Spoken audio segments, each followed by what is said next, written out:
Cet homme voit et ressent le monde comme aucun d'entre vous. Bonjour Gérard Muller. Bonjour. Merci beaucoup d'avoir rejoint le plateau de Patrick Cathodique. Nous allons parler de ce livre écrit par Chantal Serrière à vos côtés. Bonsoir Chantal. L'aveugle insensé qui voulait voir autrement. C'est un petit peu votre biographie, le récit de vos aventures. On va y revenir ici dans les prochaines minutes. C'est assez passionnant. En fait, Gérard, vous êtes atteint de rétinite pigmentaire depuis l'âge de 20 ans, je crois. C'est aveugle. C'est ça. Donc je perds progressivement la vue et actuellement je vois 1/50e et j'ai un degré visuel de 5 degrés. Et pourtant, vous vous battez, vous parcourez le monde et vous racontez un petit peu dans ce livre et dans d'autres films, etc., votre parcours. L'aveugle insensé qui voulait voir autrement. Insensé, moi je comprends ça... Fou, folie, vous êtes fou? Oui. Le titre, c'est Chantal qui l'a trouvé.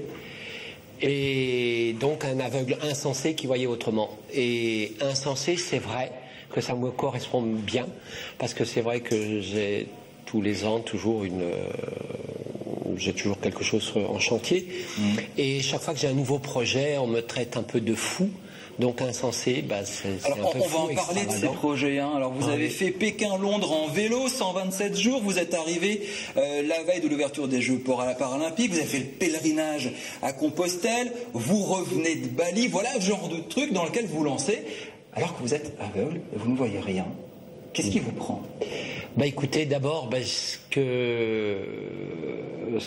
message que je voudrais faire passer, c'est que c'est vrai que la cécité c'est quelque chose de pas très facile, mais ce que j'essaye de faire passer, c'est qu'on peut avoir une vie normale, on peut avoir une belle vie tout en étant aveugle. Chantal, comment on fait pour retranscrire dans un bouquin ce qu'il ressent? C'est compliqué, il ne voit pas. Il y a quelques photos dans le livre, mais ce qu'il ressent, comment vous arrivez à raconter ça?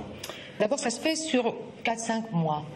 Et je le suis là où il m'emmène. Alors il m'emmène par exemple au nord de l'Alsace, à Trimbach, dans un tout petit village que je ne connaissais évidemment pas du tout. Et là je découvre la ferme où son grand-père a vécu, ainsi que sa tante qui existe toujours, qui est un personnage du livre, qui est un peu comme un roman. Et nous voilà partis et je l'écoute. Et j'écoute, on va dire 2 à 3 fois par semaine, Gérard me racontant sa vie.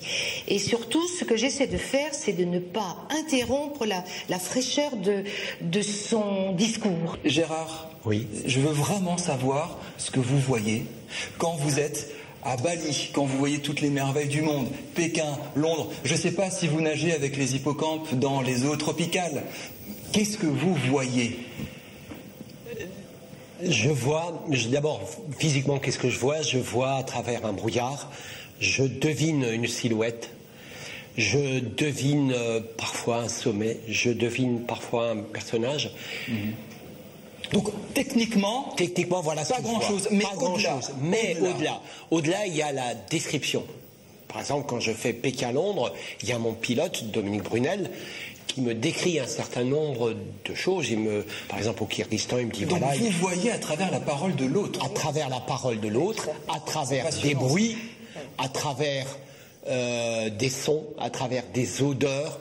Et surtout, ce que j'aime dans le voyage, c'est pas de voir la muraille de Chine, c'est pas de voir la tour Eiffel, c'est pas de voir la cathédrale de Strasbourg. Moi, ce qui m'intéresse beaucoup plus, c'est la rencontre de l'autre, de rencontrer d'autres gens qui vivent autre chose dans un univers différent. Voilà ce que j'aime dans le voyage, c'est la rencontre. Et c'est ça la vraie richesse du voyage, c'est rencontrer l'autre. Tu dis aussi que tu as la chance par rapport aux voyants de ne pas avoir d'a priori et que tu peux rencontrer absolument n'importe qui parce que l'apparence ne compte plus. Ouais, ça c'est une chance. Ouais, c'est ce qu'il me dit.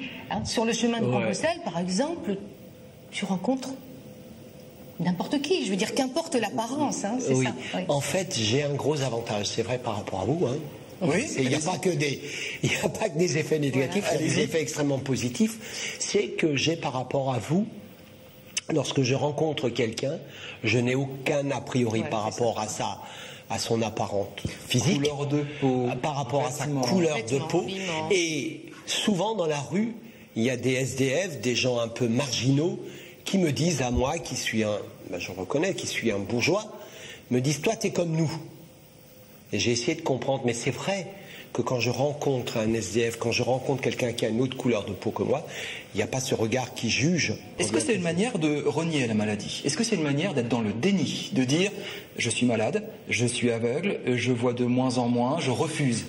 Non, c'est tout à fait le contraire du déni. Parce que quand on est dans le déni, c'était la période la plus dure, alors que je voyais beaucoup mieux que maintenant.